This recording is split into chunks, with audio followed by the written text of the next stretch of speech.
Yan. Sobrang dumi ng computer desk ko. So, anyway po mga kamapers, hello po dito sa bagong video natin. At ngayon, na pag-uusapan lang po natin is reaction video dito sa ang Dweeb Geek bike check dito sa aking bisikleta. Bike check by Sir David Goko. Again nga, ng Dweeb Geek and Yogia. And bago nga pala ako magsimula, guys, please, na-subscribe po kayo sa Dweeb Geek. Madami po dyan ng mga videos about fixed gear, mga bike check. Actually, karamihan lang din mga bike check. Pero sabi ni Sir Goko, sabi ni Sir David, na marami pa daw dyan mga iba-ibang mga klase, mga fixed gear content na paparating. So, be sure na mag-subscribe po kayo dyan. And I will leave in a link down in the description. And also, guys, check out nyo yung Dweeb Geek vlog. Kung puno po yan ng mga fixed gear contents, mga fixed gear stories. Basta, karamihan dyan mga fixed gear. So, if you are really inspired to fixed gear, kung gusto nyo talaga fixed gear, kung gusto nyo ma-discover yung fixed gear, gusto nyo talaga mapag-aralan fixed gear, so very good website to. And also guys, please, support nyo ang Yogia Clothing, yan, ito po yung website. Yung Yogia Clothing, sayang po hindi ako nakabili ng isang t-shirt man lang, pero bumili po ako ng sticker A, yan, sticker A, 150 pesos kasi, mura, hindi tulad ng yung t-shirt. Wala akong pera. 150 lang meron. So, anyway, yan yung Yogia din yan. Yung Wear Yogia, very good din yan sa mga fixed gear kasi fixed gear inspired po din yung mga t-shirt dyan, yung mga sticker din yan, kung makikita nyo. Dweeb Geek, something Yogia sticker fixie. So, anyway, guys, please check out Dweeb Geek and also Wear Yogia. So, I will leave a link down in the description kung ano po yung mga. So, again, support po natin yung mga kapwa content creator. Support po natin yung mga kapwa businessmen. Tulad nga po to ni Sir Goko. And guys, guaranteed po. Hindi kayo madidisappoint. Lalo na dun sa Dweeb Geek blog website. Ang dami po mga fixed contents dun. And hindi kayo magsisisi kapag bumili kayo ng mga t-shirt and merch sa Wear Yogia. So, guys, bili na kayo and Wear Yogia. Kaya, reaction video na po tayo dito sa bike check. And mga kamafers, yung i-reaction po natin is not the exact bike check and hindi po buo. Kasi I want you to feel the full experience, no?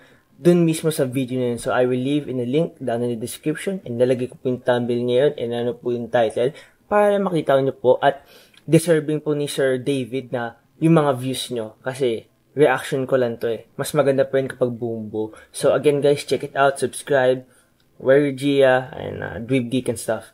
Thank you. Simulan na po natin.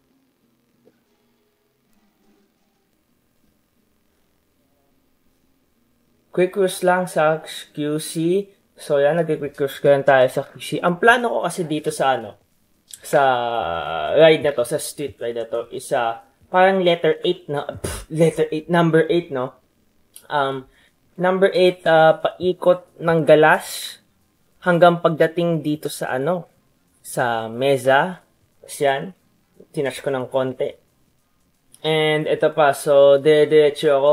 Tapos, medyo kumanan si Kuya Truck.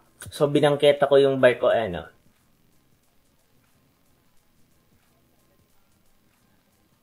Yeah, most of the time, maayos lang talaga yung kalsada dito.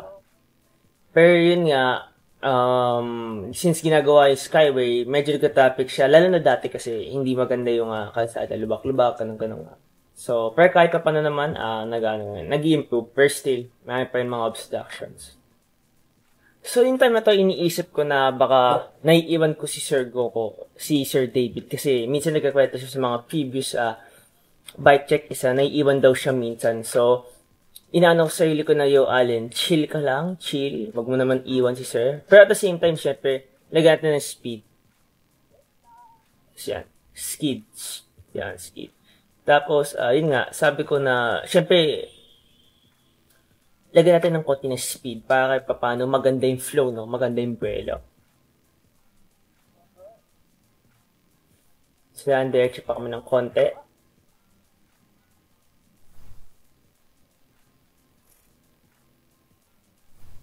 Ang ganda ng setup ni Sir, ni Sir David, So, dalawang GoPro, isa sa likod, then, isa sa taas, no? sa helmet niya na naka-gimbal, no? So, stabilize siya. So, very good. Kuwang-kuwa mo yung front and rear. And at the same time, agad nga stabilize. So, ganda na kuha. And GoPro Hero 8, Hero 8. One of the latest. Or in fact, the latest. I don't know. Still, good resolution, stabilized, good run. So, naghihintay po kami hanggang mag-green. And nag-green nga po tayo. So, yan. Nag-go po tayo ng konti.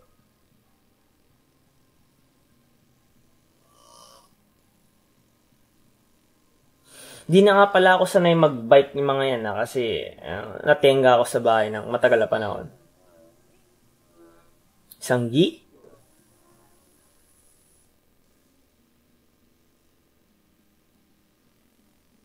So, yun nga, again, di ba, letter, number 8 nga po tayo, so, pait hanggang pabalik ng Mega. So, ito yung route na palang center. So, yun nga, back to Galas. Papunta na yan sa Galas, pagka-terch mo, parang mga 1, 2, sa pangatlong may kaliwaan. Dun na pa-diretso sa Galas din.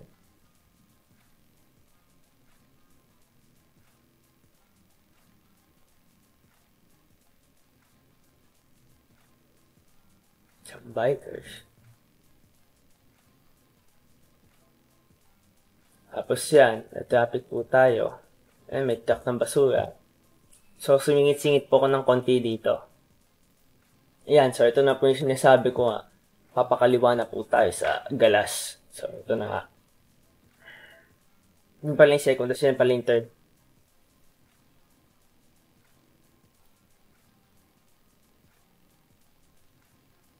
So, yan. So, ano yung concern ko sa street ride na to, sa buong run na to. Ang concern ko is, of course, the safety, no? Since kailangan maganda yung run, since kailangan sunod-sunod yung run, maganda yung dali, maganda yung flow, may nabubuo tayong speed, no? Kaya kahit pa paano, medyo delikado siya. Pero in normal riding, hindi tayo ganito kabilis. Mabagal talaga tayo. Pero parang ano yan, no? Parang mga 6-year New York stuff. So, kailangan medyo mabilis. So, yan. Ko si Doggy kasi nakaharap siya. Cute nga ni Doggy. Buti hindi tayo hinabol. Thank God. So, yan. Papakanan na po tayo. Then, after nitong kanan, medyo diretso pa konti. Bababa tayo sa Mindanao Avenue. Then, back to Santol. You know. Ganda na.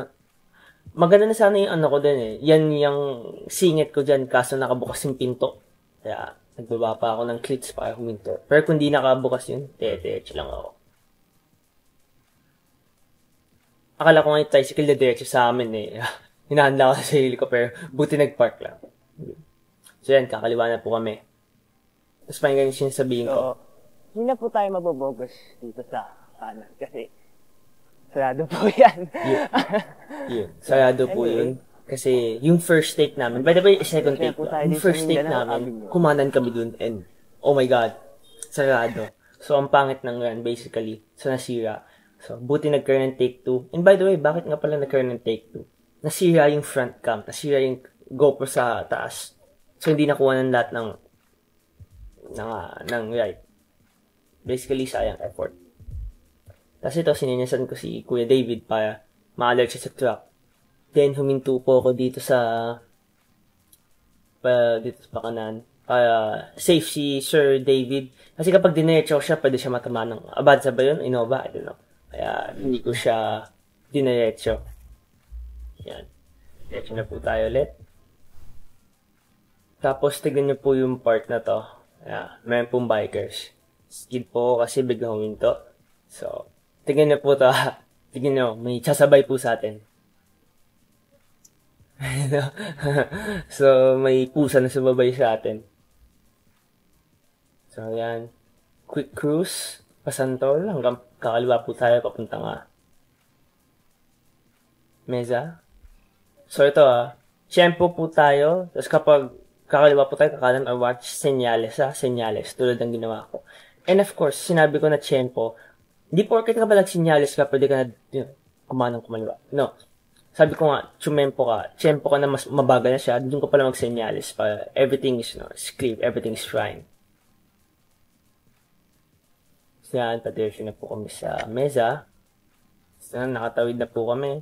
Then, tignan niyo po itong malupit na skid ko. Left and right skid. Whip skid. 1, 2. Solid, no? So yan, that concludes our ride po. Nice run indeed. So kung mapapansin niyo po, parang awa niyo yung Lord. Alam mo bakit? Sana, hindi po nasira yung clip. And thank God, na hindi po nasira yung clip. So guys, that concludes our reaction video dito sa street ride. Bakit street ride lang? Ba't walang bike check reaction? Reaction video.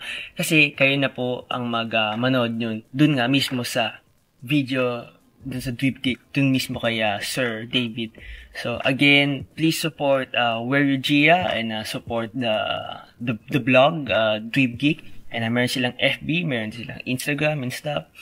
So again, Where You Gia, Dweeb Geek, support Sir David, and please subscribe guys, may mga fixed gear and bike contents. So as usual, kamappers, ride safe, ride breakers, and of course magsuot po kayo ng mask, helmet, at huwag lumapit sa truck and bus. See ya!